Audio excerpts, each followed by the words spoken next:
Assalamu alaikum.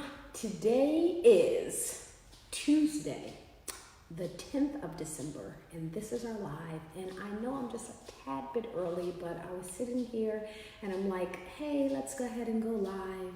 So today we are going to talk about what is a health and fitness coach, how do you become one, or how do you find one? What are the qualifications that you're looking for when it comes to somebody who's willing, well, not willing, they're all willing, able to coach you properly and to help you get the results that you need in a healthy manner. So if you don't know who I am, my name is Mubaraka Ibrahim, and I call myself a health and happiness coach. And that title has evolved over the last 20 years that I have been doing things inside of the health and fitness industry. And I'll talk about that a little bit as well. Wa alaikum salam, the Boss Moms Coach on Instagram. If you are on Facebook and you are joining me, give me salam, say hello, give me a wave, a heart, tell me where you're tuning in from, and if you have any questions. So I'll be taking questions all along the way as well. So I thought that this was a great topic because I am often, I should say, what do I do? So I often, as I'm on social media, I'm often astounded by the number of people who consider themselves quote unquote coaches or having online programs and things like that. And when I go to their websites and I look for their qualifications, I find none.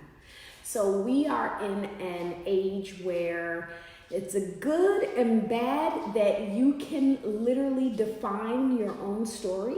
You can call yourself whatever you would like to call yourself, regardless of your qualifications. And if you have great marketing, you can convince other people that it's true. Now, that can be used in a wonderful way, but when you are establishing your brand. But it can also be used in a way that's not beneficial for the general public who's really looking for people who can help them with certain expertise and specialties.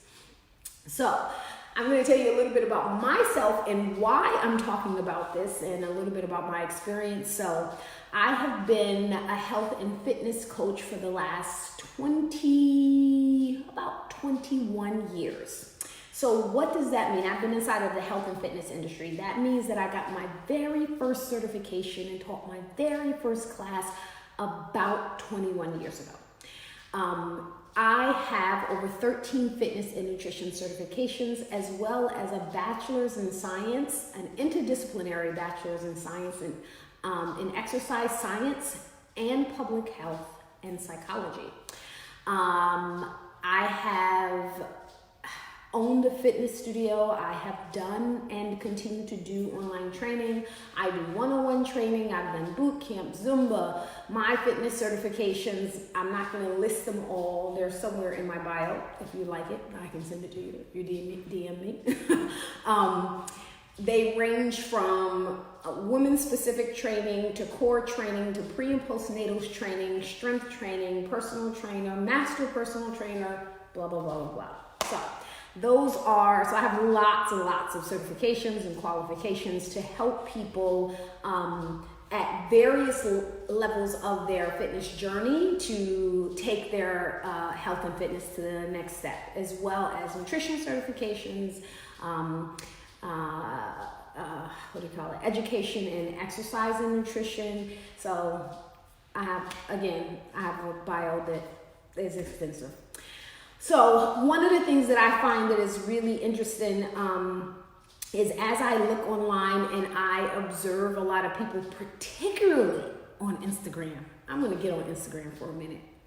There are so many Insta trainers. Oh my God. What is an Insta trainer? An Insta trainer is generally it's a woman, sometimes it's a man, with a really great physique that does some exercises and then creates a program and convinces people that they can be a fitness coach. That is what I call an Insta trainer. 9 times out of 10, they have no qualifications, they have no certifications. Or what the other thing that is my favorite is when people are a fitness instructor and they call themselves a personal trainer.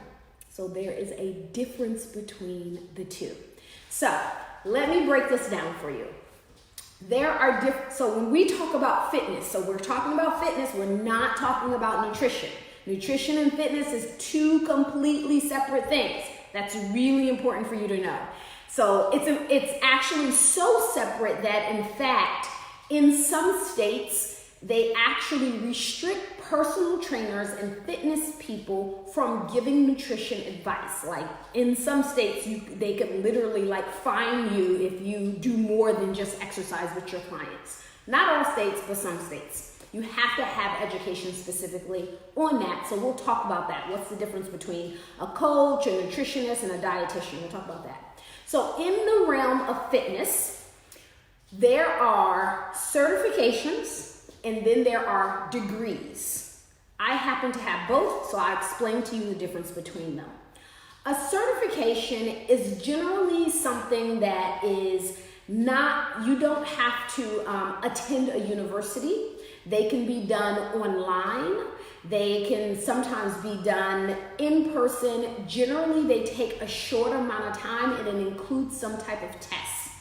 So, let me say this too. Every type of fitness is not necessarily a certification, but it can be a license. So, I'm gonna backtrack, rewind. There are licenses, there are certifications, and then there are degrees. That is how fitness happens, right? What is a license? A license to teach a particular fitness class is when somebody attends, generally it's a one-day workshop, maybe 8 hours long, like Zumba, for example. Zumba instructors are licensed instructors. They are not certified instructors. Why?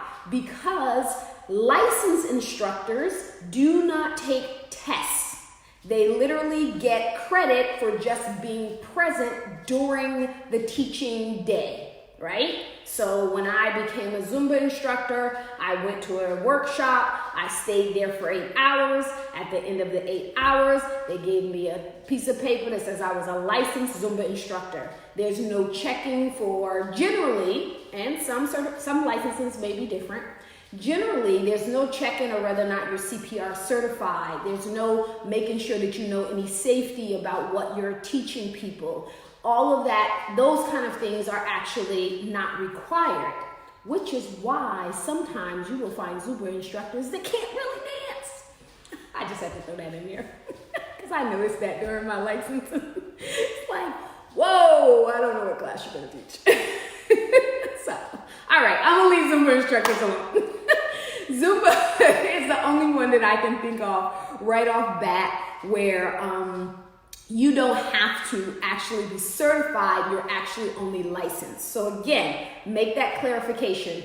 When there is a particular type of fitness class that is being taught by somebody and they become a licensed instructor, that means they attended a workshop. Hopefully they learned the philosophy, the moves behind that particular workshop, and then they got a piece of paper to say that they can teach it. There was no test involved. They weren't quizzed on what they were doing, nothing like that. So that's a license. I mean, you can use our name now and you can go and teach.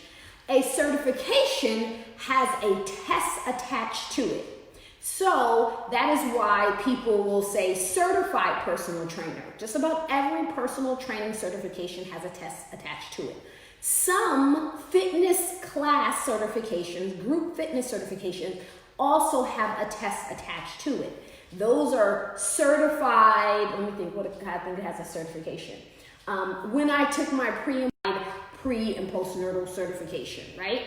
So there is a difference between being licensed and being certified. Because you are a fitness instructor, it does not make you a personal trainer. There are two different certifications. The way that fitness works is personal training certification is a certification in itself. When you are doing a personal training certification, If it's a good certification, they're going to teach you exercise protocol for people with high blood pressure, exercise protocol for people who are obese, and like what are the things that you need to do, what are the cues that you need to do, what are the tests that are appropriate for them. They will teach you kind of like, you need to be able to identify what exercise works somebody's biceps versus an exercise that works their tricep, what works their legs, what works their back. So you'll identify all of those things. Personal trainers are not certified to teach group fitness classes. Every group fitness class has its own certification. This is also a way that people in the fitness industry organization makes lots and lots of money, right? So if you want to teach yoga, you have to get a yoga certification. If you want to teach kickboxing, you get a kickboxing certification. If you want to teach Pilates, you get a Pilates certification. If you want to teach step, you get a step certification. If you want to teach spin class, you get a spin class certification. See, that's how I end up with 13 fitness certifications, is because I wanted to have knowledge in lots of different areas, so I had to just keep going and give these people my money so that I can learn. So that's how I end up with so many, because most people be like, well, why do you have so many certifications? Because each one gives you a different level of knowledge. So for example, learning core specific training versus learning female specific training. Those are actually two separate certifications that I took, right? Learning, Zumba was a certification of its own. So each one of those are different certifications. So if you are looking to become a certified fitness instructor, then you want to look for a fitness instructor certification. And if you want to teach any specific type of fitness, then you want to look for a certification around that specific type of fitness. So if you own a studio or you're looking for to hire somebody to teach a class, be very strategic when you're looking for that person to know what kind of class you want them to teach. So if somebody is Zumba certified, that doesn't mean that they have the knowledge, or I'm sorry, Zumba is not a certification. If somebody's Zumba licensed, that doesn't mean they have the knowledge base to, say, teach a boot camp or to teach a step class. I'm not saying that they can't teach it from their personal knowledge, but it doesn't guarantee. It's kind of like a hit or miss. You have to know like the person personally whether or not they can do that. If you want to train people one-on-one, so here's the other thing. Group fitness certifications, all of those things that I just mentioned, are not certified. They are not taught one-on-one. They are taught how to teach people in a group. Teaching people one-on-one is what a certified personal trainer is taught. So here is the other kind of like catch-22.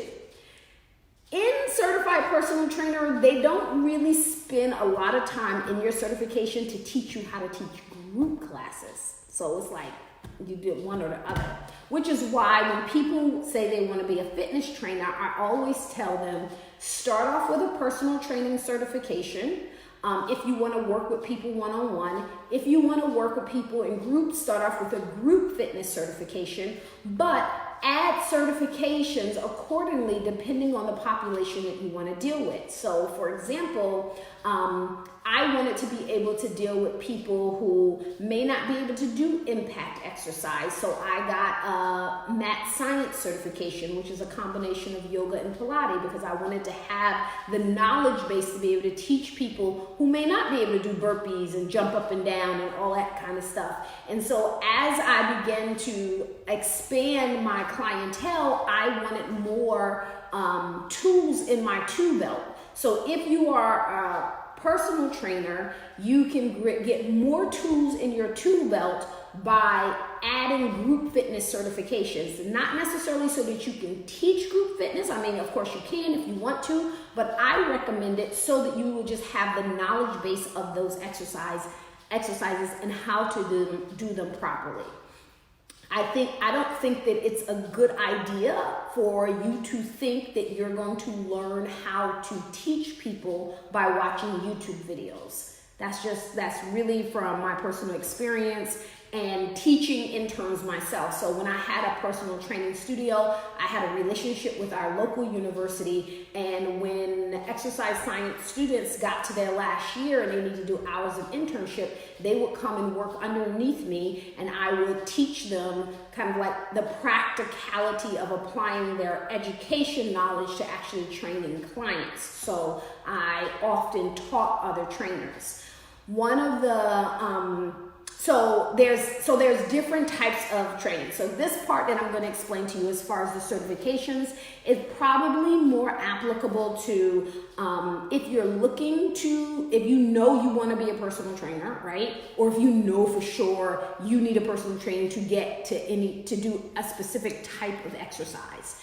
So the cream a la crop of personal training is the National Association of Sports Medicine. The National Association of Sports Medicine is a very rigorous certification. It's a certification really that all other certifications is based on. It's because they are, or they were, a research organization. So the interesting thing about the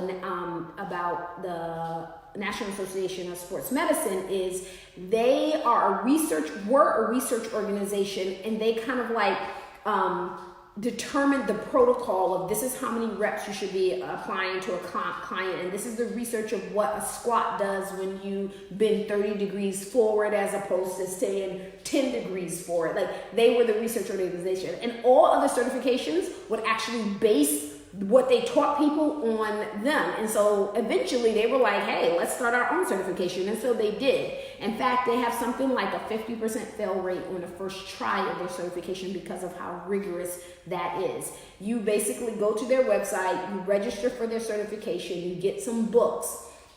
I would say 95% of personal training certifications are actually home study, and then you go take a test, right? So you get the books come to you, you study the books, and when you feel like you're ready to take the test, you attend, generally it's a weekend workshop, like Friday evening, Saturday, Sunday, and you take a test on Sunday. So the test isn't just based on what you've learned over the weekend. There are books and study materials before the test in order for you to become certified. So that's one certification. It is it's a very general certification, so you're going to learn in that certification of how to deal with lots of different populations.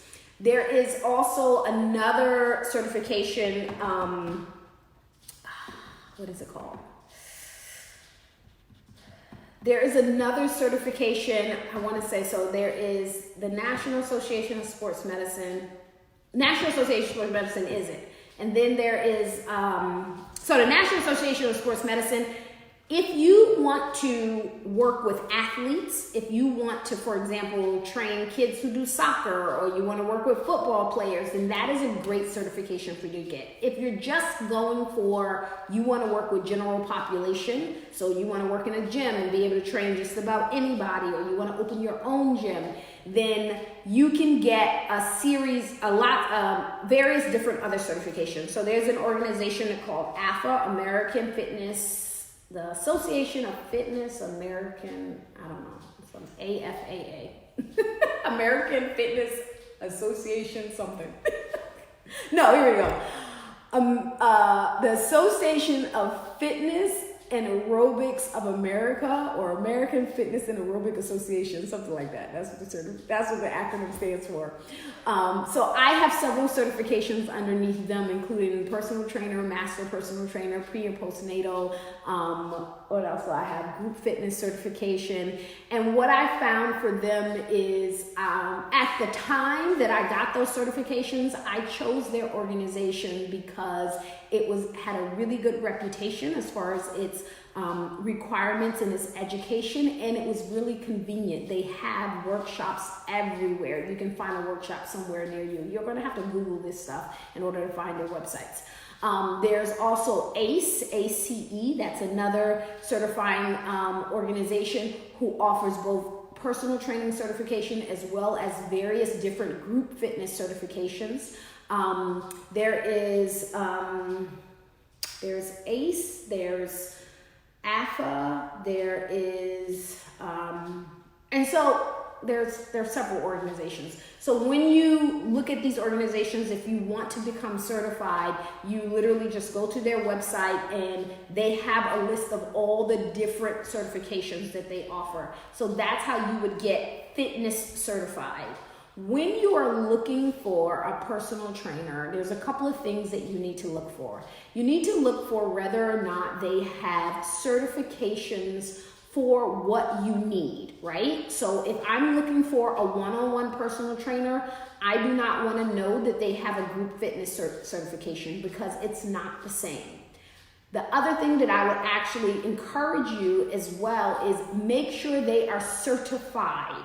Why? Because like I mentioned before, you can't learn how to properly implement exercises for general population by watching a YouTube video, right? So you're going to deal with, even the students that go to school and learn the scientific way to apply research and get degrees in exercise science, they still would come to a personal trainer in a studio like mine to get practical knowledge on how to implement it. Because just because somebody got in shape doing something doesn't mean that it's going to work for you. Sometimes, particularly when people have a lot of weight to lose, they'll say, well, I got results because I was doing her exercises, but it's not really that you was doing her exercises, that you was just moving, and that was important as inside of your journey. But applying it to you, knowing how to apply it to different, a person that has a hip problem versus a person that has tight adductors versus a person that has who isn't squatting properly, to be able to advise you along the way in all of those things. That is somebody who has more experience, and you as a person, as a coach, as a fitness coach, you should be able to, somebody shouldn't have to tell you like, oh, I have a problem with my adductors. As they're doing certain exercises, you should be able to tell, okay, her hamstrings are super tight, her quads are tight, her glutes are not activating. When you have a certification, you will understand how to identify those things. And so I encourage you, I believe if fitness is what you want to teach people, you want to teach people how to improve their health through fitness, then I am all for you. I remember that excitement of being wanting to finally figuring out what I wanted to do and what really made me excited. But don't just go into it because, oh, I can make money right now. Take the time to get educated properly, because it's just like everything else. You need an education. You need to know what you're doing before you go working with people, and make sure you get insurance. That's a whole nother thing. Make sure you're insured. And again, many insurance companies are not going to insure you if you aren't actually certified. So I recommend that you actually look for people who have proper certifications before you go work with them, because you can be doing squats for a whole month before you start feeling the damage because you weren't doing them properly and you weren't given proper instructions on how to do a squat. So, and that also goes for push-ups and planks and all of those other things. Exercise really is a medicine, and just like every other protocol, if somebody is giving you a prescription for something, you want to make sure they know what to give you a prescription for. Anybody can tell you, hey, go do cardio 5 days a week, right? But to know what's going to be the most effective type of cardio, again, is something that is gathered through the knowledge base of the certification. So that is fitness. Second part, nutrition. Right? So there are three types of nutrition. There is becoming a nutrition coach, and there's different certifications for that. There's precision nutrition, which gives you an extensive curriculum. I really like them, have certification through them. There is, integrative nutrition. That is kind of like a really holistic way of looking at nutrition. They don't teach you a particular protocol. They teach you like, oh, this is what a vegan diet is. This is what Ayurvedic diet is. This is what, the standard American diet. This is the recommendations for the FDA. They teach you a little bit of everything, right? This is how you incorporate herbs and all the other stuff. So it's a very holistic certification. But again, you can go online, you can look up certifications. So those are what coaches is. A nutritionist is generally somebody who actually took a course to become a nutritionist. It's not a weekend course. It's normally a several months long course, and it teaches you nutrition through different aspects of nutrition. A dietitian is someone who actually went to college to become, it is a degree, right? So a dietitian has much more extensive knowledge in illness and medicine. So for example, if someone is gravely ill inside of the hospital and the doctor says, hey, we need them on a liquid diet, there is actually a dietitian in an office in the hospital that's looking at that person's injuries, at their weight, at their height, and actually composing the proper macronutrients and vitamins and minerals to help that patient, right? When people have uncontrolled diabetes, often they are referred to a dietitian. When people have cancer, they're referred to a dietitian. So a dietitian, if you have a diagnosed illness and you want to get nutrition help, then I would say you may look for a dietitian. It is not the same as a nutritionist, and it's not the same as a nutrition coach, right? They have much more extensive certification. So a dietitian is a degree. Having an exercise science is a degree, right? Nutritionist, integrative nutrition, precision, that is a certification. Zumba, step, group fitness, that is a certification. So you determine what specifically you want to achieve through getting coaching, and then find a coach that has those certifications that can help you, but also has a personality that you can relate to, right? So I always say, let's see if we're a good match. Because sometimes you may meet a trainer and you're like, I really don't like, how straightforward she is. I always tell people, I know I'm not for everybody, right? And that's absolutely okay. Everybody don't have to like you, and you don't have to like everybody else. Just for the record. What you want to do is you want to make sure that you have at least some type of connection with the person that is going to be coaching you along, because you got to be able to accept advice and feedback and all of that stuff from them. So you want to make sure that you're a good match in choosing your trainer, and make sure it's really about what you need to achieve, right? So if you are, I'll use the example that I used yesterday. If you are looking to transition into a vegan lifestyle, then you want to make sure you find somebody who has a certification, but also can help you transition into that lifestyle. That would not be me, just for the record. I don't do vegan diets. I just choose not to. The other thing is, so if you want to get 2-in-1, make sure that they have both of those certifications. That's super important, right? So what else can I tell you in terms of becoming certified? When is a degree really important? If you really want to if you want this to be a full career for you, where you have the option of working in a corporate environment, owning your own studio, where you can expand to not just personal training, but you can expand to, maybe doing a fitness program for a hospital or things like that. Then depending on where you want your career to go, that is when a degree will become helpful for you, right?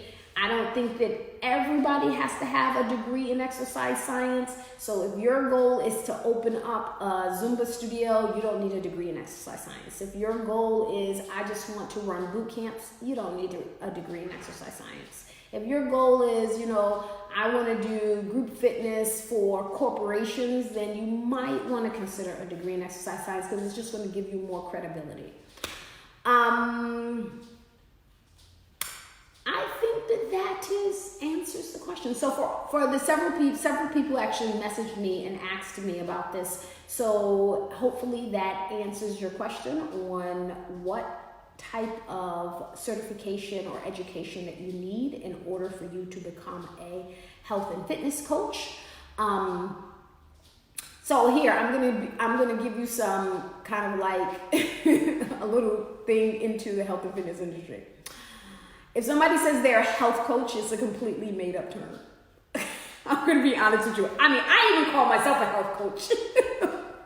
But there is no health coach certification like them say, hey, you're an expert in health. It's kind of like a collection of your expertise. I used to call myself a personal trainer, and I used to call myself a fitness trainer, and it kind of evolved into a health coach when I got my nutrition certification, because I wanted to make sure that my title encompassed everything that I did.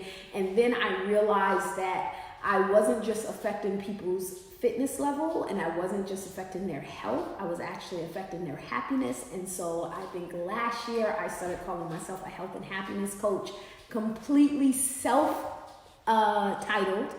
I will be completely honest with you. But technically, I have degrees in exercise science and certifications in exercise science and nutrition, but to say, oh, I have a bachelor's degree in exercise science and public health and 13 fitness and nutrition certifications every time I introduce myself, it's kind of a lot to say. So I just call myself a health and happiness coach. All right, so that is what our topic is today. Let me know what you want to talk about tomorrow, or I will just pull from some of the questions and some of the DMs and we'll talk about that. All right, so until tomorrow, ladies and gentlemen, if you found this helpful and you want to share it, please feel free to do so. And make sure you subscribe to my live updates so that you will be notified when I come live tomorrow. All right, Assalamu alaikum.